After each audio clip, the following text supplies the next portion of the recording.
4.5 वर्ष के अंदर आपने देखा होगा, एक भी भर्ती में कहीं कोई दलाली नहीं, कहीं किसी प्रकार का कोई लेन देन नहीं, पूरी ईमानदारी, पूरी पारदर्शिता के साथ जब कार्यक्रम हुआ तो माननीय न्यायालय को भी किसी भी भर्ती में स्थगन आदेश नहीं देना पड़ा और पूरी पारदर्शिता के साथ 4.5 लाख नौजवानों को नौकरी दी गई। सुरक्षा का बेहतर वातावरण बना तो प्रदेश के अंदर निवेश भी बड़ी पैमाने पर आया। 2018 का आप लोगों ने प्रदेश का पहला इन्वेस्टर समिट देखा होगा। देश का हर उद्योगपति आया था और आज प्रदेश के अंदर पारदर्शी कार्य पद्धति, त्वरित निर्णय लेने की क्षमता का परिणाम है कि देश और दुनिया का हर उद्योगपति प्रदेश के अंदर निवेश करने के लिए उत्सुक है। ईज ऑफ डूइंग बिजनेस यानी व्यवसाय की सुगमता में उत्तर प्रदेश ने एक लंबी छलांग मारी है। जिस उत्तर प्रदेश में 2015-16 में ईज ऑफ डूइंग बिजनेस में 14वें स्थान पर था, वही उत्तर प्रदेश आज यानी 14वें स्थान का मतलब अगर देश और दुनिया का कोई निवेशक निवेश करने का इच्छुक होगा तो देखता था कि क्या स्थिति है राज्यों की और फिर अपने अनुकूल वहां ईज ऑफ डूइंग बिजनेस में जिन राज्यों की अच्छी रैंकिंग होती थी वहां पर वह निवेश के लिए जाता था। उत्तर प्रदेश 14वें स्थान पर था, यानी हमारी कहीं गिनती नहीं थी। और आज मुझे बताते हुए प्रसन्नता है, Uttar Pradesh ease of doing business में देश के अंदर नंबर 2 स्थान पर है। 3 लाख करोड़ रुपए से अधिक का निवेश उत्तर प्रदेश में हम लोगों ने कराया। और कोरोना कालखंड में तो आपने देखा होगा, देश की पहली डिस्प्ले यूनिट उत्तर प्रदेश में स्थापित हुई और वह निवेश भी हमारे यहां कहां से आया था? चीन से आया था। चीन से निवेश भारत में और भारत में उत्तर प्रदेश में हो, ये उत्तर प्रदेश के लिए एक उपलब्धि थी। और इस प्रकार के तमाम निवेश उत्तर प्रदेश में हुए। निवेश केवल हमारे लिए निवेश तक सीमित नहीं था, हमारे नौजवानों के लिए नौकरी और रोजगार का भी माध्यम था। और उसका परिणाम बड़े पैमाने पर 1,61,00,000 से अधिक नौजवानों को प्रदेश के अंदर ही नौकरी और रोजगार की संभावनाएं इस निवेश के, इस भारी भरकम निवेश के माध्यम से प्रदेश के अंदर उपलब्ध होते हुए दिखाई दे। इसका परिणाम था कि प्रदेश के अंदर जो प्रदेश की सरकार ने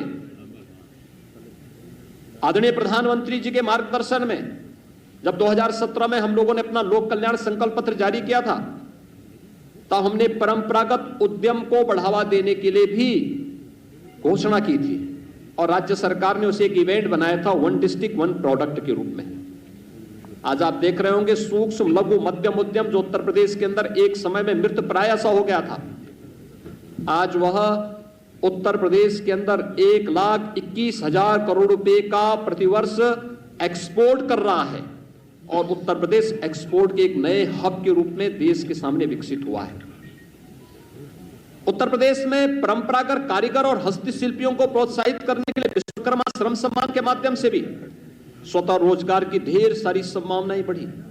उनके प्रशिक्षण, उन्हें टूल किट उपलब्ध कराना और व्यवस्थित रूप से उन्हें अपने आत्मनिर्भर भारत के आदरणीय प्रधानमंत्री जी के लक्ष्य को प्राप्त करने के लिए प्रेरित करना, विश्वकर्मा श्रम सम्मान इस दिशा में बेहतरीन रूप से कार्य कर रहा है। तो सुरक्षा का जो एक बेहतरीन वातावरण प्रदेश के अंदर तैयार हुआ, आज वो आप सबके सामने है कि वह निवेश की संभावनाओं को ही बढ़ाया है।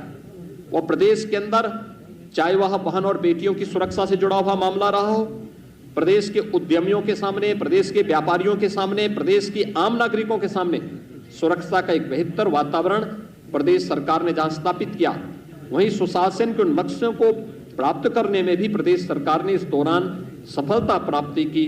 खासतौर पर नौजवानों के लिए नौकरी का मुद्दा हो या फिर प्रशासन में ट्रांसफर और पोस्टिंग का मामला। 2017 के पहले ट्रांसफर और पोस्टिंग एक उद्योग हो चुका था, इसकी भी बोली लगती थी, इसके नाम पर भी हर एक पोस्ट बिकता था। लेकिन पिछले 4.5 वर्ष के अंदर कोई भी व्यक्ति आरोप नहीं लगा सकता कि किसी भी विभाग में ट्रांसफर पोस्टिंग में कोई लेन देन हुआ है। प्रशासन में स्थिरता दी गई, 2017 के पहले आप देखेंगे अधिकारी वे कमिश्नरी स्तर पर हो, जोन स्तर पर हो, रेंज स्तर पर हो, जनपद स्तर पर हो, तहसील स्तर पर हो, थाने स्तर पर हो, हर महीने 2 महीने में ताश के पत्तों की तरह फेंटे जाते थे।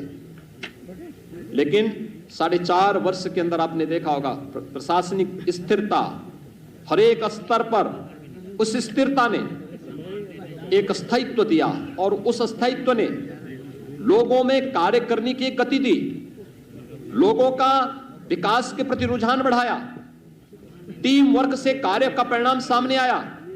और देखते ही देखते जिस उत्तर प्रदेश के बारे में प्रधानमंत्री जी ने कहा था कि उत्तर प्रदेश को 2017 के पहले क्या समझा जाता था कि देश के विकास को अवरुद्ध करने वाला प्रदेश, क्योंकि किसी भी योजना में आगे नहीं था, हर एक योजना में पीछे, किसी में 17वें स्थान पर, किसी में 23वें स्थान पर, किसी में 27वें स्थान पर।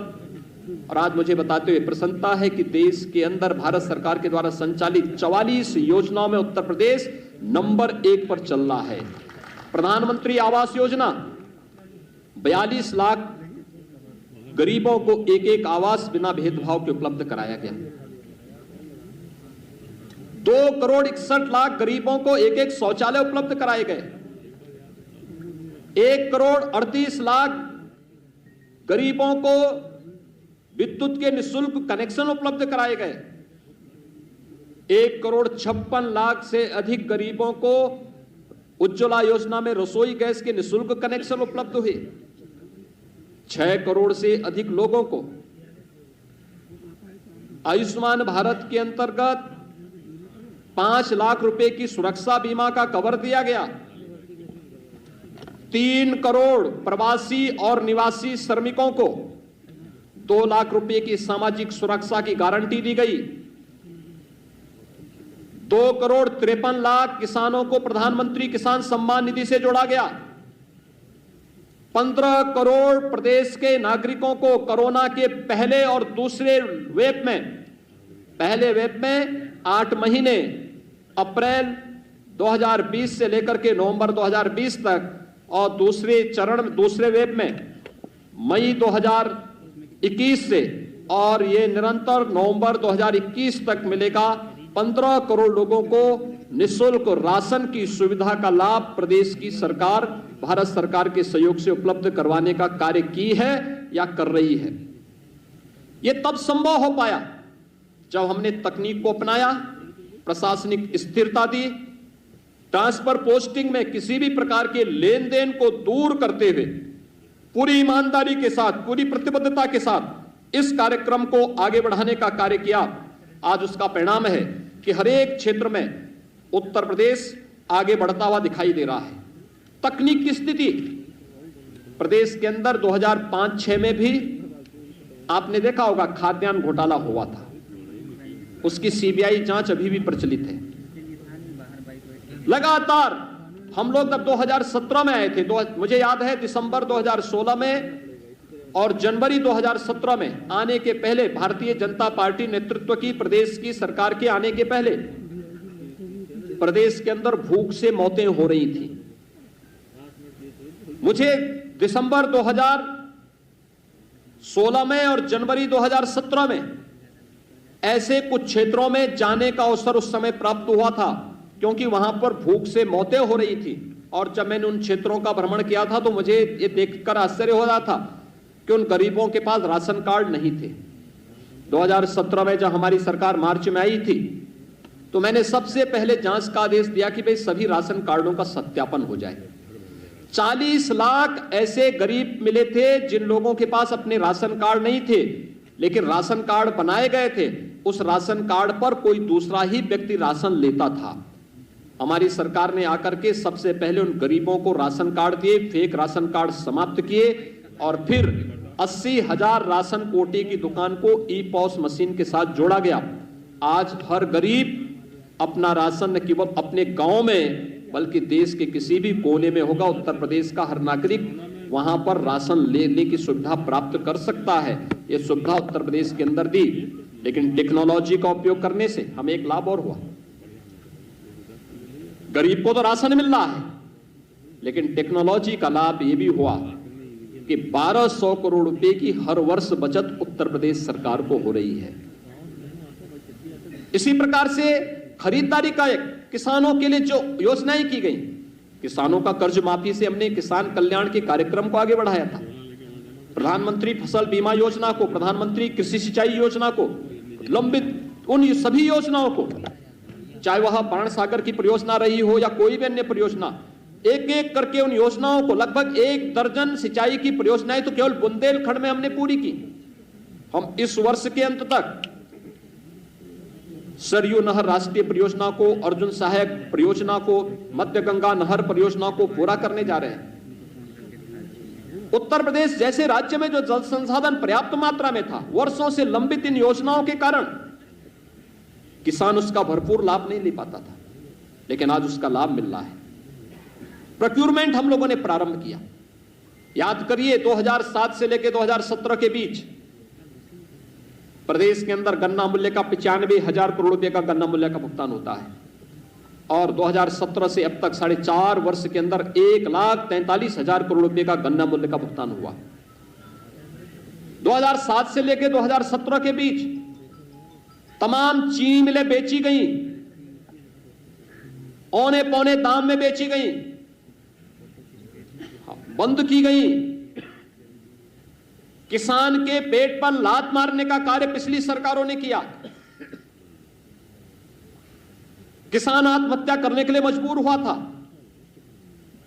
हमारी सरकार ने बंद चीनी मिलों को चलाने का काम किया, नई चीनी मिलें लगवाने का कार्य किया, गन्ना किसानों को समय पे गन्ना मूल्य का भुगतान हो, इसके लिए कार्य किया। और हमारी सरकार ने यह भी सुनिश्चित किया कि कोरोना कालखंड में जब देश के तमाम राज्यों की आधी चीनी मिलें बंद हो गई थीं, कोरोना का सफलतापूर्वक मुकाबला करते हुए भी सभी चीनी मिलों को चलाने का कार्य किया गया। प्रोक्यूरमेंट 2016-17 में आप देखेंगे उत्तर प्रदेश में धान का क्रय केवल 6 लाख मीट्रिक टन होता है। यह भी आड़तियों के माध्यम से, किसानों से सीधे नहीं। इसका मतलब किसान को एमएसपी का सीधा लाभ नहीं मिला। अगर कोरोना कालखंड में 2020 में धान का क्रय का मैं आपके सामने आंकड़े प्रस्तुत करूं, 66 लाख मीट्रिक टन धान का क्रय सीधे किसानों से हमारी सरकार में हुआ। गेहूं का क्रय किसानों से 2016-17 के आंकड़े अगर आप देखेंगे, और 2020-21-22 का आप देखेंगे, हम कोरोना कालखंड में किसान से प्रोक्यूर कर रहे हैं 56 लाख मीट्रिक टन। पिछली सरकार के समय यह 6 लाख मीट्रिक टन भी नहीं हो पाया था। पिछली सरकारें आड़तियों के माध्यम से क्रय करती थी, हमारी सरकार किसानों से सीधे क्रय करती है और डीबीटी के माध्यम से किसान के खाते में ही पैसा देती है। यानी किसान के कल्याण का मामला हो, युवाओं के कल्याण का मामला हो,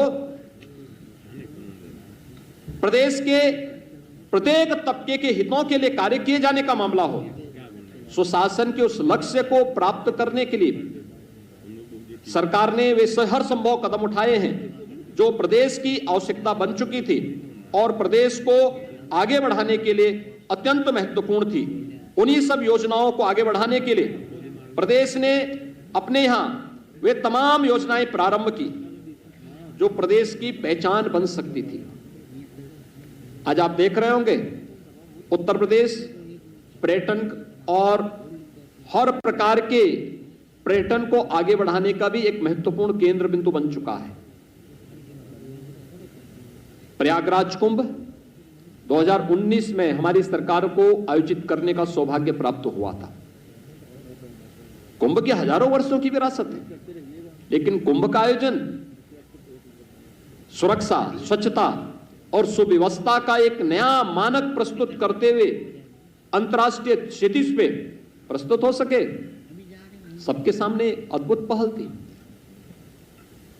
उत्तर प्रदेश में पहली बार प्रवासी भारतीय दिवस का आयोजन हो, काशी की धरती पर किसी भी यानी राष्ट्रीय राजधानी के साथ साथ प्रदेश की राजधानी के बाहर इस प्रकार का आयोजन एक अद्भुत घटना थी।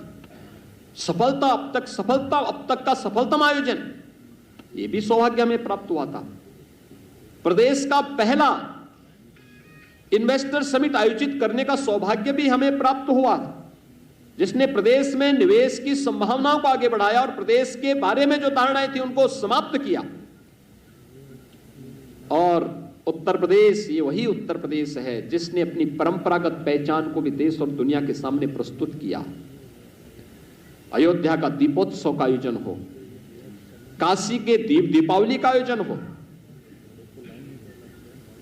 बरसाना का रंगोत्सव का कार्यक्रम हो, यह आयोजन हमारे लिए हमारी पहचान, हमारी विरासत को दुनिया के सामने प्रस्तुत करने का एक माध्यम था।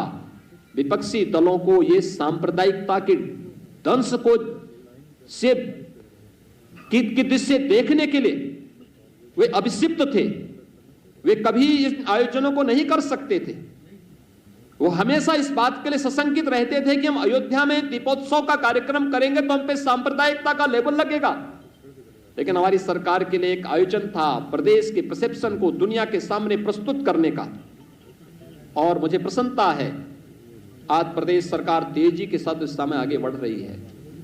जहां हमने आजादी के दीवानों के उन सभी अमर शहीदों की स्मृति में चौरी चौरा शताब्दी महोत्सव के आयोजन को हम पूरी भव्यता के साथ हर एक शहीद स्थल पर देश की आजादी के लड़ने वाले सभी स्वतंत्रता संग्राम सेनानियों के प्रति सम्मान का भाव पैदा कर रहे हैं, व्यक्त कर रहे हैं। वहीं साथ ही साथ देश की सीमाओं की सुरक्षा करने वाले सैनिकों के प्रति भी सड़कों का नामकरण, विभिन्न प्रकार के स्मारकों का निर्माण, उनके परिवार की सहायता या उनके परिवार के एक सदस्य को नौकरी की व्यवस्था हो, ये प्रदेश सरकार पूरी प्रतिबद्धता के साथ कर रही है।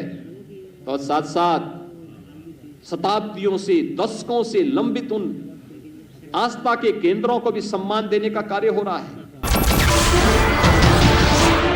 नमस्कार, मैं हूं मानक गुप्ता। अगर आपको हमारा ये वीडियो पसंद आया हो तो इसे लाइक और शेयर जरूर करें। और हां, हमें सब्सक्राइब और फॉलो करना ना भूलें ताकि आप देश और दुनिया की कोई खबर मिस ना करें। तो जुड़े रहिए हमारे साथ और देखते रहिए न्यूज़ 24।